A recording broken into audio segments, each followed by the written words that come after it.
Oui, on y va. Exode chapitre 34, versets 6 à 7. Et l'Éternel passa devant lui et s'écria: L'Éternel, l'Éternel, Dieu miséricordieux et compatissant, lent à la colère, riche en bonté et en fidélité, qui conserve son amour jusqu'à 1000 générations, qui pardonne l'iniquité, la rébellion et le péché, mais qui ne tient point le coupable pour innocent et qui punit l'iniquité des pères sur les enfants et sur les enfants des enfants jusqu'à la 3e et la 4e génération. Alléluia. Amen. Vous voyez? Père!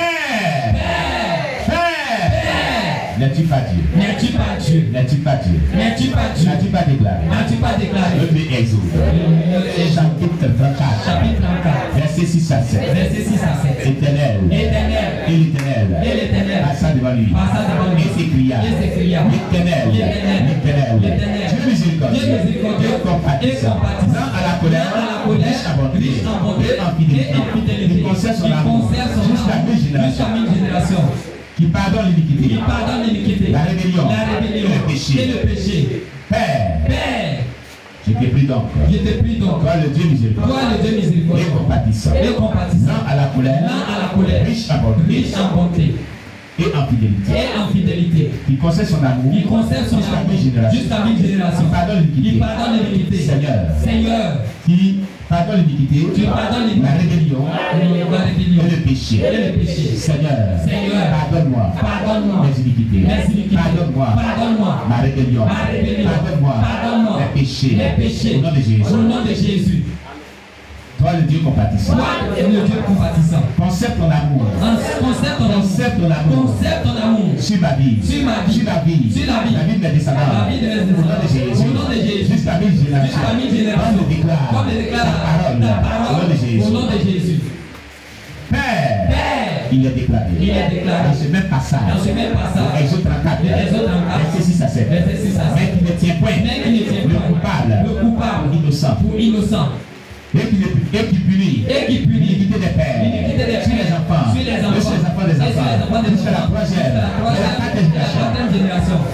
Éternel, tu dis,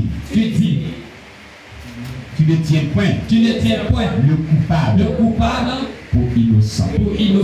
Les sorciers, satanistes, agents du monde des ténèbres, et tous les démons avec lesquels ils collaborent, qui maintiennent ma vie en captivité, dans les prisons invisibles, sataniques, sont coupables. Ne les tiens donc pas innocents. Père, ne les tiens pas innocents de leurs actes ténébreux. Il faut contre ma vie. Au nom de Jésus. Punis-les.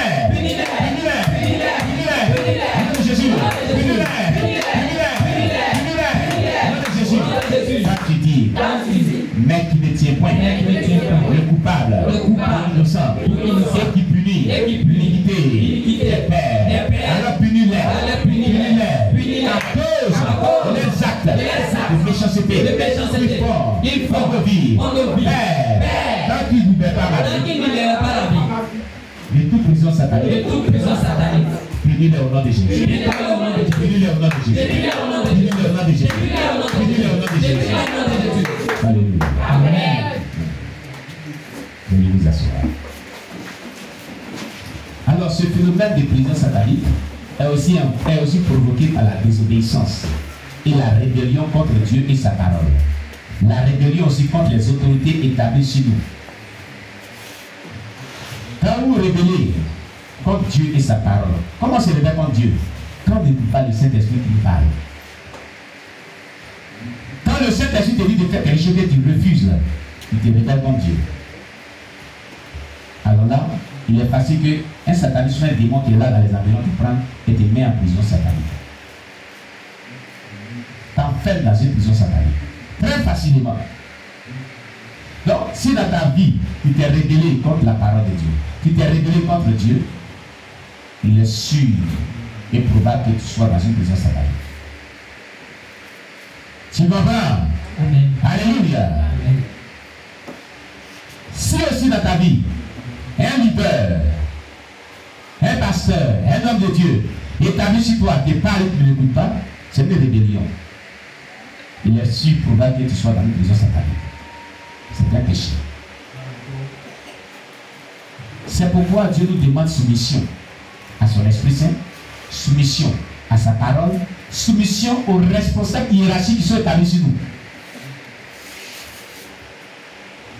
Sinon, quand tu désobéis,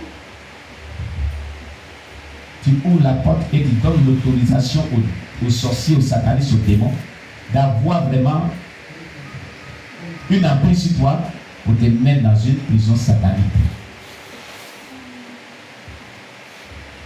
Quelqu'un écoute ce qu'il a dit. Amen. Ne vous rebellez pas contre le Saint-Esprit quand vous parlez. Ne le désobéissez pas. Ne vous rebellez pas contre les enseignements de la Sainte Doctrine, la parole de Dieu.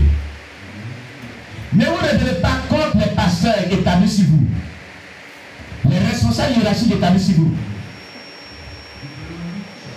Quand vous ne les écoutez pas, quand vous mettez sur la voie, ne dis pas à un pasteur que lui d'aller faire ce qui est mauvais, et puis non, tu vas le juger. Mais si ce qu'il te dit est vraiment bon, et que tu n'écoutes pas, que tu fais le contraire, tu te révèles. Et c'est pas bon. Tu te mets vraiment sous une emprise d'une prison satanique sans le savoir. Tu l'as dit une malédiction sans le savoir. Vous comprenez? Amen. Et plusieurs comme ça ont attiré des malédictions sur eux. Des palais empêtement, des palais rébellion, des palais refus de pouvoir se soumettre. Lisez bien la Bible. Vous trouverez que tous ceux qui ont désobéi au leader, leur vie a été catastrophique. Lisez bien la Bible. Élisée, qui était son disciple? Qui était son disciple? Yes. Il avait écouté Élisée. Hein? Qu'est-ce qui est arrivé à Géasi? Une mauvaise fin. Sa fin a été tragique et malheureuse. Judas, est-ce qu'il a marché comme les autres disciples? Hein? Qu'est-ce qui lui est arrivé? On connaît la liste, c'est pas. Vous comprenez? Dathan, Abiram, Corée et consorts. Quand il s'est révélé contre Moïse, qu'est-ce qui lui est arrivé? Vous connaissez cela? N'est-ce pas? Amen. Très bien. Quand Samson a désobéi à ce que Dieu lui avait prescrit comme interdit, donc il a désobéi au Saint-Esprit, c'était une rébellion. Qu'est-ce qui lui est arrivé? Ils ont crevé ses yeux, sa puissance l'a quitté pour un temps. Tous ces exemples sont dans la Bible pour nous interpeller. Pour ne pas qu'on se mette sur le chemin de l'enterrement. Tu peux croire que ce que tu fais bon, hein? Mais tu ne verras pas les conséquences maintenant. Le jour où tu vas voir les conséquences, ça va mettre du temps. Quand tu seras sur la chose, les grandes conséquences, quand tu vas commencer à exploiter, quand tu vas commencer à venir dans ta vie, tu vas te souvenir des idées, on devra le dire maintenant. Mais ça sera trop tard. Et c'est pourquoi nous disons, quand il est temps maintenant, de ne pas vraiment désobéir au Saint-Esprit qui te parle. De ne pas désobéir aux enseignements de la parole de Dieu. De ne pas désobéir aux responsables hiérarchiques établis sur toi. Pour ton bien-être. Alléluia. Amen. Alléluia. Amen. Oui. Gloire à Jésus-Christ. Chaque rébellion contre l'Éternel a donné un droit légal, spirituel à Satan et aux sorciers d'enfermer certains membres de leur famille dans des prisons invisibles. Vous comprenez? Amen. Dans Psaume 107, verset 10 à 12. Lisez-nous Psaume 107, verset 10 à 12. Psaume de David, chapitre 107, verset 10 à 12.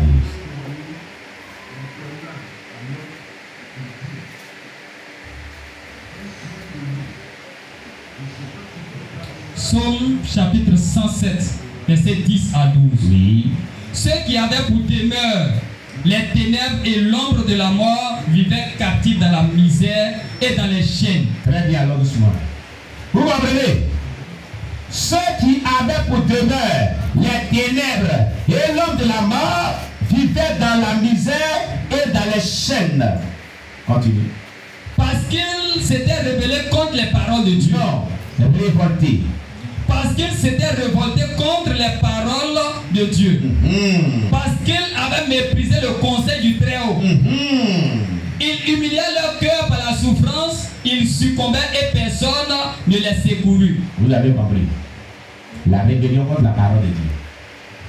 La rébellion contre le Très-Haut, qu'on appelle le Saint-Esprit aussi. Voilà ce que ça apporte comme conséquence sur la Bible. Tu comprends? Amen. La Bible dit, ceux qui avaient pour demeure les ténèbres et l'homme de la mort vivaient captifs dans la misère, dans les chaînes.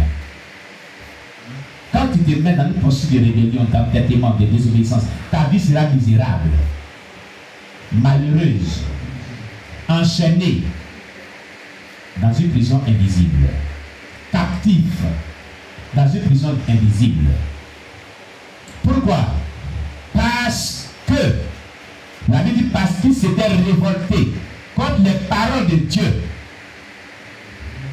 Les paroles écrites de la Bible et les paroles que le Saint-Esprit donne à ses serviteurs qui te disent. Si tu te révoltes dedans, voilà les conséquences. Voilà ce que dit la Bible. Alléluia.